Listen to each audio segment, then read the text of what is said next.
Hello বন্ধুরা, তোমরা সবাই কেমন আছো? আশা করছি সবাই ভালো আছো। আজ তোমাদের এমন একটি গল্প শোনাবো যে গল্পটি শোনার পর তোমাদের মাথা ঘুরে যাবে। তাহলে মূল গল্পটি তোমাদের সাথে শেয়ার করি। আমার স্বামী কয়েকদিন ধরে রোজ সময় পেলেই জানালা খুলে নিচে পাশের বাড়ির উঠানের দিকে তাকিয়ে থাকে। প্রথম প্রথম আমি সেটাকে স্বাভাবিক ঘটনা বলে মনে করে ব্যাপারটা খুব একটা আমলে নিইনি। কিন্তু সেটা যখন আমার চোখের সামনে ঘন ঘন হতে লাগলো, তখন আর নিজের কৌতূহল চেপে রাখতে পারলাম না। খুব জানার ইচ্ছে হতে লাগলো ঘটনাটা আসলে কি। আমার স্বামী আশরাফ নিচে তাকিয়ে পাশের বাড়িতে কি এমন জিনিস অমন অপলক দৃষ্টিতে তাকিয়ে দেখে, তা জানতে স্বামীর বিরুদ্ধে আমি তলে তলে গোয়েন্দাগিরি শুরু করলাম। কখন সে জানালার সামনে গিয়ে দাঁড়ায় তাই লক্ষ্য করতে থাকলাম। ইচ্ছে আছে ঠিক তখনই গিয়ে তাকে জিজ্ঞেস করব, কি দেখো অমন করে। এরপর থেকে দুদিন ধরে সে অফিসের কাজে অনেক ব্যস্ত হয়ে পড়ল। তার জন্যই হয়তো জানালার কাছে যাওয়ার সময় পাচ্ছে না সে। আমি যে তাকে নজরে রাখছি তা কিন্তু মোটেই বুঝতে দিলাম না। সেও এই সম্বন্ধে কিছু আন্দাজ করতে পারল না। এ বাড়িটা ৩ তলা আর পাশের বাড়িটি হাফ বিল্ডিং, টিনের চৌচালা বিশিষ্ট ঘরবাড়ি। মাঝখানে মোটামুটি ভালোই বড়সড় একটা কাঁচা উঠোন। সেখানে প্রায়ই আমি দেখতে পাই বিভিন্ন ঘরের ভাড়াটিয়ারা বসে গল্প করে সময় কাটায়। শীতের দিনে ভাড়াটিয়াদের বউ ঝিয়েরা ঘরের বাইরে এসে উঠানে রোদ পোহাতে বসে থাকে। ৩ তলা থেকে তা ভালো করেই দেখতে পাওয়া যায়। পাশের বাড়ি হলেও এ বাড়ি ও পাশের বাড়ির মধ্যে রাত আর দিন তফাত। ওখানে সব নিম্নবর্গের মানুষ বসবাস করে, আর এখানে সমাজের উঁচু শ্রেণীর মানুষ। যার পর নাই তাদের ও আমাদের সমাজ এক হলেও অঘোষিতভাবে তা আলাদা। নয়তো এ বাড়ির সবাই পাশের বাড়ির মানুষদের এড়িয়ে চলতেই বেশি পছন্দ করে। এ বাড়ির মানুষ ও বাড়িতে যায় না বললেই চলে। কিন্তু ও বাড়ির অনেক ভাড়াটিয়া ঠেকাবে ঠেকায় এ বাড়িতে মাঝে মাঝে আসে। আর পাশের বাড়ির মালিক তিনি থাকেন ঢাকায়। তিনি অবশ্য এ বাড়ির মালিকের অনাত্মীয় হলেও আত্মীয়ের অধিক অধিকার রাখেন। সপ্তাহ খানেক পরে হঠাৎ করে একদিন আমার সামনে সুযোগ এসে গেল। আশরাফকে দেখলাম জানালার কাছে দাঁড়িয়ে আছে। সেই অবস্থায় তাকে দেখে কাছে গিয়ে জিজ্ঞেস করলাম, কি গো, তুমি নিচের দিকে তাকিয়ে প্রতিদিন কি দেখো? আমার স্বামী স্বাভাবিকভাবে বলে, কই কিছু না তো। আমি তার কথা বিশ্বাস করতে পারলাম না। পুরুষ মানুষের চোখ দুটি কিসের দিকে বেশি আকৃষ্ট হয় তা তো আর আমাকে কারো বলে দিতে হবে না। আমি তা ভালো করেই জানি। তাই স্বামীর সরল কথা আমি এত সহজে মেনে নিতে পারছি না। অবশ্য পাশের বাড়িতে অমন কেউ নেই যে আমাকে টেক্কা দিতে পারে। আর ওরা তো অনেক দিন ধরেই সেখানে আছে। আগে তো কখনো এমন স্বভাব ছিল না আমার স্বামীর। তবে হঠাৎ করে কি এমন দেখার জিনিস গজালো সেই বাড়িতে, তা আমাকে জানতেই হবে। মনে মনে ভাবলাম, নিশ্চয়ই নিচের সেই বাড়িতে দেখার মতো কিছু একটা অবশ্যই আছে। নইলে প্রতিদিন সে একই রুটিন মেনে চলছে কেন? সেদিন থেকে আমার স্বামী জানালার কাছে কম যায়। আমিও তাই সবসময় একটা চোখ সেদিকেই রাখি। কিন্তু এখন আর ওকে জানালার কাছে বেশি যেতে দেখি না। বুঝতে পারলাম বোকামি করে ফেলেছি। জিজ্ঞেস না করে পিছনে দাঁড়িয়ে উকি দিয়ে দেখলেই সব আমার কাছে পরিষ্কার হয়ে যেত। এখন আমার স্বামী নিশ্চয়ই সাবধান হয়ে গেছে। তাকে ধরা এখন কি আর আমার পক্ষে এত সহজ হবে? জানি সেই রকম কিছু হলে মোটেই সহজ হবে না। কিন্তু আমিও হাল ছাড়বার পাত্রী নই। বিয়ের পরে মা আমাকে পৈপি করে বলে দিয়েছেন, শোনো মা, পুরুষ মানুষকে কখনো চোখের আড়াল করতে নেই। তবে দেখবি কই না কই গিয়ে একটা না একটা অঘটন ঘটিয়ে ছাড়বে। মায়ের কথাটি কিন্তু আমি কখনো ভুলি না। এই পুরুষ মানুষগুলো বড়ই অদ্ভুত, কখন কি করে বসে তার কোনো গ্যারান্টি নেই। তাই আমিও ভালো মতো সাবধানে থাকি। স্বামীকে যথাসম্ভব চোখের দৃষ্টিতে বেঁধে রাখার চেষ্টা করি। একদিন আমার স্বামীকে বললাম, টুকিটাকি কিছু জিনিসপত্র কেনার দরকার, চল মার্কেটে যাই। আমার স্বামীর শরীর ভালো নয় বলে আমাকে একাই মার্কেটে যেতে হলো। তাই বাধ্য হয়ে তাকে ঘরে রেখে মার্কেটে গিয়ে এটা সেটা কিনে তাড়াতাড়ি ফিরে এসে দেখি ঘরের দরজা খোলা। আমিও আর ডাক না দিয়ে আস্তে আস্তে ঘরের ভিতর প্রবেশ করলাম। এদিক সেদিক খুঁজে তাকে সন্দেহ করা জায়গায় গিয়ে খুঁজে পেলাম। জানালার শিক ধরে পাশের বাড়ির দিকে অপলক দৃষ্টিতে তাকিয়ে আছে সে। আজ আর আগে সেই ভুল করলাম না। চুপিসারে তার পিছনে গিয়ে নিচে উকি দিয়ে দেখলাম দুজন দুজনের দিকে অপলক দৃষ্টিতে তাকিয়ে আছে। আরে পাশের বাড়ির উঠানের মাঝখানে দাঁড়িয়ে আছে। আমি আসার সাথে সাথেই সে পালিয়ে গেল। আর আমার স্বামী তার দিকেই অমনভাবে তাকিয়েছিল। বাহিরে কি ছিল মানুষ না অন্য কিছু তা আমি কখনোই দেখতে পারিনি। আর একটু আগে এলে হয়তো দেখতে পেতাম। আমি মনে মনে ভাবলাম কি ভুল করেছি, আর একটু আগে এলেই সব পরিষ্কার হয়ে যেত। কিন্তু আজ আর সেই সুযোগ হয়নি। হঠাৎ একটা দৃশ্য দেখে আমার মাথাটা চক্কর দিয়ে উঠল। আশরাফের গায়ে পড়ে যাচ্ছিলাম প্রায়, কিন্তু জানালার শিক ধরে নিজেকে সামলিয়ে নিলাম। তাই দেখে আশরাফ চমকে উঠে জিজ্ঞেস করে, তুমি কখন কোনো সময় এলে? দরজাকে খুলে দিল। আমি বললাম, তুমি কোনো কথা বলবে না আমার সাথে? নিচে তাকিয়ে দেখলাম নিচের উঠানে এখনো নির্লজ্জের মতো জানালা দিয়ে তুমি কি এমন দেখছো? তার চোখে মুখে ভয়ের ছাপ স্পষ্ট দেখতে পাচ্ছি আমি। ওদিকে তাকিয়ে চোখের জল ফেলে বললাম, জানি না তিনি শুনতে পেলেন কিনা, তবে আমার মুখ ও বলার ভাব দেখে নিশ্চয়ই বুঝতে পেরেছেন। আমি তাকে সন্দেহ করা শুরু করলাম। আমার মন থেকে কিছুতেই সন্দেহর ভারটা সরাতে পারছি না। সেখানে সন্দেহ ছাড়া কিছুই ছিল না আমার।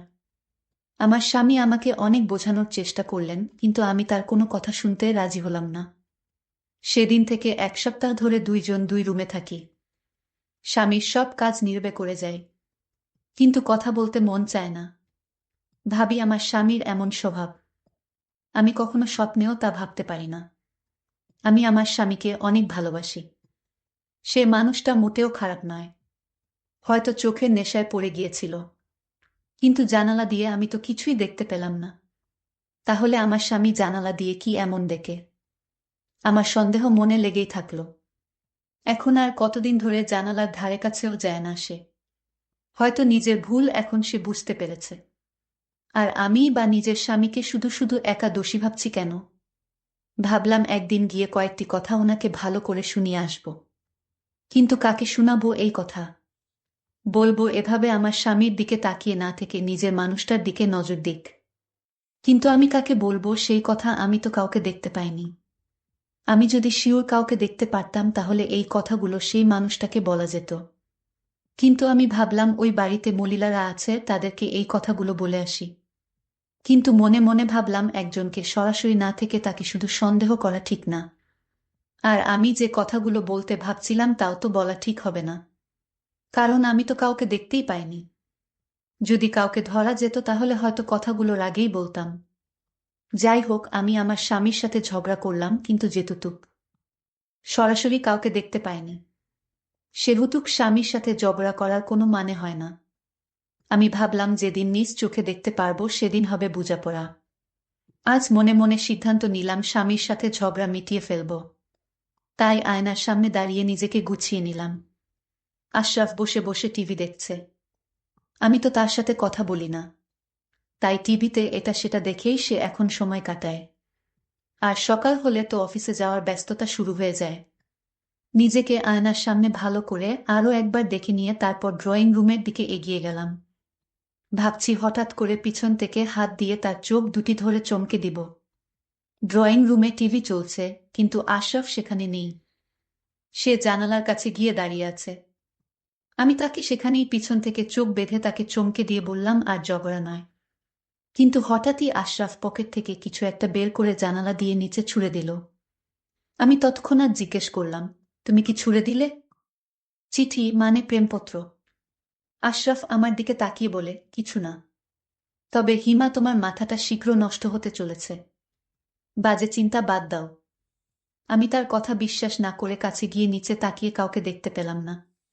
ভাবলাম আমার চোখের ভুল হবে হয়তো। আশরাফকে বললাম, আমি ঠিক করেছি আজ থেকে তোমার সাথে আর ঝগড়া করব না।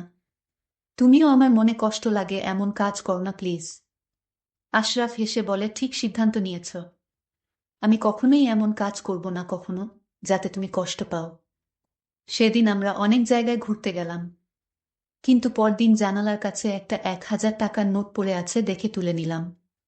বুঝতে পারলাম কালকে আশরাফ জানালা দিয়ে তবে টাকা ছুঁড়ে মেরেছে। তাড়াহুড়ো করে একটা হয়তো পড়ে গিয়েছিল। টাকাটা তুলে নিয়ে রেখে দিলাম। রাতে বাসায় ফিরে এলে 1000 টাকার নোটটি আশরাফের হাতে দিয়ে বললাম, সকালে পেলাম জানালার কাছে পড়েছিল। আশরাফ বলল, তুমি পেয়েছ, তোমার কাছেই রেখে দাও। আমি টাকাটা ওর হাতে তুলে দিয়ে বললাম, আমার এই মাসের হাত খরচের টাকা প্রায় সবই জমা হয়ে আছে। আশরাফ আর কিছু না বলে টাকা পকেটে ঢুকিয়ে নেয়। মাসখানেক ভালোই কাটল আমাদের, কিন্তু হঠাৎই সবকিছু যেন তাসের ঘরের মতো ভেঙে পড়ল। আমি শুধু দেখে কষ্টে পেলাম, কিছু করতে পারলাম না। প্রতিদিনের মতো ঘরের টুকিটাকি জিনিসপত্র গুছাতে গুছাতে হঠাৎ সেই জানালার কাছে গিয়ে দাঁড়িয়ে পড়লাম। নিচের দিকে চোখের দৃষ্টিটা না চাইতেও চলে গেল। এমন দৃশ্য নিজের চোখে দেখতে হবে তা কল্পনাও করতে পারিনি আমি। আমার স্বামী একটা বয়স্ক মহিলার ঘরে প্রবেশ করছে এবং তাকে কিছু টাকা পয়সা দিয়ে চলে আসছে। কেউ দেখার আগেই আমি জানালা থেকে মুখটা সরিয়ে নিলাম। আমি ভাবলাম, আমার স্বামী তো কিছু হয় না, এই মহিলার তাহলে আমার স্বামী তাকে টাকা দিল কেন? আমি কিছুই বুঝতে পারছি না। আজকে এই দৃশ্য দেখতে পেয়েও আমার মাথা চক্কর দিয়ে উঠল না। এর কারণ হলো ওই মহিলাটিকে আমার জানা নেই।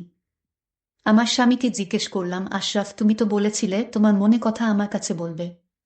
বিয়ের আগে তুমি আমায় কথা দিয়েছিলে তুমি আমার সাথে তোমার সকল কথা শেয়ার করবে। তাহলে আজ জানতে চাই, এই মহিলাটিকে যার দিকে তুমি তাকিয়ে থাকো সে তোমার কি হয়? আমি আমার স্ত্রীকে বললাম, আমার প্রতি তোমার বিশ্বাস আছে, যদি থাকে তাহলে এই প্রশ্ন আমাকে আর দ্বিতীয়বার করবে না। কেন করব না? আমাকে তোমার বলতেই হবে উনি কে। ওনার সাথে তোমার কিসের সম্পর্ক? এই কথা বলার সাথে সাথেই আমার স্বামী আমাকে একটি জোরে চড় মারে। আমি চোখের পানি ধরে রাখতে পারিনি। আমি কান্না করতে লাগলাম। আমার স্বামী তখন বলল, আমার চোখের আড়াল হয়ে কান্না করো। যে স্ত্রী তার স্বামীকে বিশ্বাস করে না তার প্রতি আমার কোনো দায়িত্ব নেই, তার দুঃখ বুঝার দরকারও আমার। আমার স্ত্রী তখন বলল, এই সংসারে আমি আর থাকতে চাই না। খুব স্বাভাবিকভাবেই নিচে নেমে এলাম। তারপর পাশের বাড়ির ভিতরে প্রবেশ করে সেই ঘরের সামনে এসে দাঁড়ালাম। নিজেকে একটু সামলিয়ে নিয়ে দরজা ধাক্কা দিলাম, দরজাটা খোলাই ছিল। দেখতে পেলাম আমার স্বামী কতগুলো টাকা সেই মহিলার হাতে দিয়ে বলছে, এই টাকাগুলো রাখো, শেষ হলো আমাকে জানিও, আমি তোমার জন্য আবার টাকা নিয়ে আসব। তোমার ওষুধ যা লাগে কিনে নিও। আমার মাথায় একটা কথাই সারাক্ষণ ঘুরপাক কাটছে, সেই মহিলাকে আমার স্বামী টাকা দেয় কেন? তার সাথে কিসের সম্পর্ক? আমার মনকে আমি কিছুতেই বুঝাতে পারছি না।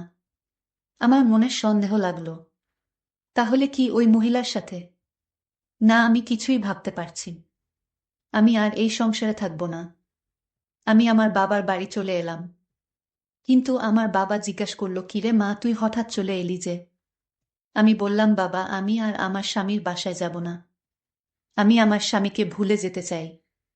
বাবা আমায় বলল, কি হয়েছে মা, আমায় বলো দেখি সমাধান করা যায় কিনা। কিন্তু আমি বললাম, তোমার জামাইয়ের কথা মুখে আর উচ্চারণ করবে না। ওকে আমি আর দেখতে চাই না। ও আমাকে মিথ্যা কথা বলে আমাকে বিয়ে করেছে। আমার সাথে ভালোভাবে কথা বলে না। আমি কোনো কথা জিজ্ঞেস করলে কোনো উত্তর দেয় না। বাবা বলল, মা, আমার মনে হয় তোর কোথাও ভুল হচ্ছে, কারণ আমার জামাইবাবু এমন হওয়ার কথা না। আমি যতটুকু জেনেছি, তোরে ভালোবেসে বিয়ে করার কারণে তার বাবা তোর স্বামীকে তেজ করেছিল, কারণ তোর শ্বশুরে আগে থেকেই বউ ঠিক করে রেখেছিল। কিন্তু সে কথা তোর স্বামী মেনে নেয় না। সে তার বাবার কথার অবাধ্য হয়ে তোকেই বিয়ে করেছিল, আর সকল সম্পত্তি থেকে বঞ্চিত হয়েছে। আর সে অন্য কাউকে ভালোবাসতে পারে সেটা আমার বিশ্বাস হয় না রে মা। আমি বলি কি, তুই তোর স্বামীর কাছে ফিরে যা, তোর মঙ্গল হবে। হঠাৎ আমার স্বামী আমার বাড়িতে এসে পড়ল। আমি বললাম, তুমি এখানে আসছো কেন? আমার কাছে আর কি চাও? তোমার তো ওই মহিলাই আছে দেখাশোনা করার জন্য। আমার স্বামী রাগান্বিত হয়ে আবার আমাকে জুড়ে একটা চড় মারে। আমার স্বামী তখন কান্না করে বলতে লাগলো, আমার সাথে আসো, আজ দেখাবো ওই মহিলার সাথে আমার কিসের সম্পর্ক।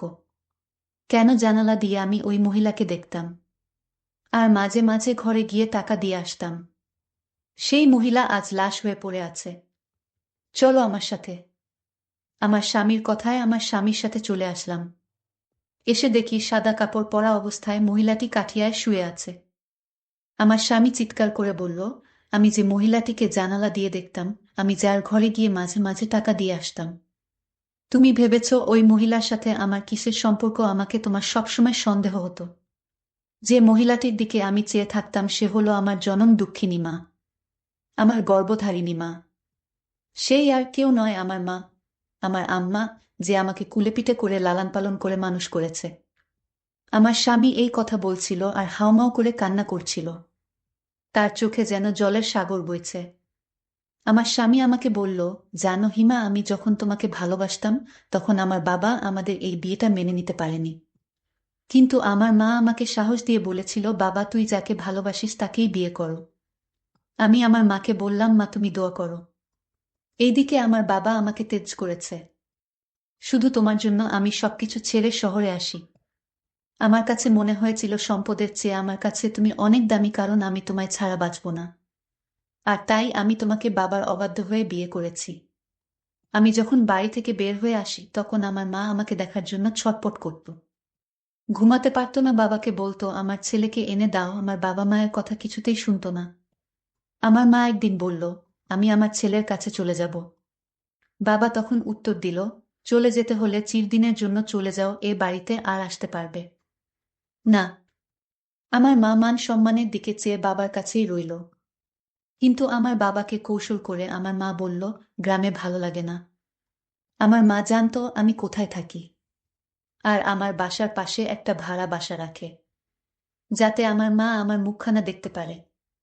আমার মা ওই উঠোনে প্রতিদিন দাঁড়িয়ে থাকত, আর আমি জানালা দিয়ে দেখতাম আমার মায়ের চাঁদ মুখ। আর আমার মুখটাও আমার মা ভালো করে দেখতে পেত। এই জন্য আমি জানালার দিকে তাকিয়ে থাকতাম আমার মাকে দেখার জন্য। এটা কি আমার অপরাধ? আর তুমি আমাকে অযথা সন্দেহ করতে। একদিন আমার মা ইশারায় বলল, মায়ের ঘরে যেতে। মায়ের শরীরটা তেমন ভালো ছিল না। বাবাও ঔষধ কিনে দিত না তেমন একটা। আমি মায়ের ঘরে প্রবেশ করে আমি আমার মাকে কিছুদিন পর পর টাকা দিয়ে আসতাম। মাকে টাকা দেয়া কি আমার অপরাধ? যিনি আমাকে জন্ম দিয়েছেন, এই পৃথিবীর আলো বাতাস দেখিয়েছেন। আজ আমার মা আর নেই। আমার মা গতকাল মারা গিয়েছে। আজও তার লাশটা দাফন করিনি, কারণ তোমার ভুল ভাঙানোর জন্য। তখন হিমা কান্না করতে করতে বলে উঠল, আমি তোমাকে অযথা সন্দেহ করতাম। আজ আমার ভুল ভেঙে গেছে। তুমি মায়ের জন্য যা করেছ তাতে আমি অনেক খুশি। আর দয়া করে আমাকে মাফ করে দাও। জানি এই ভুলের মাফ হয় না, তাও তোমার কাছে মাফ চাইছি। তুমি মাফ না করলে যে আল্লাহ আমাকে মাফ করবে না। আমার স্বামী আমাকে মাফ করে দিলেন, আর মায়ের দাফন করলেন। পরিশেষে একটা কথাই বলবো, তোমরা কখনো মাকে ভুলবেন না। মায়ের মনে কষ্ট দিবে না। বন্ধুরা, আজকের বাস্তব জীবনের গল্পটি কেমন লাগলো তা অবশ্যই কমেন্ট করে জানাইবা। ভালো থেকো সবাই, ধন্যবাদ।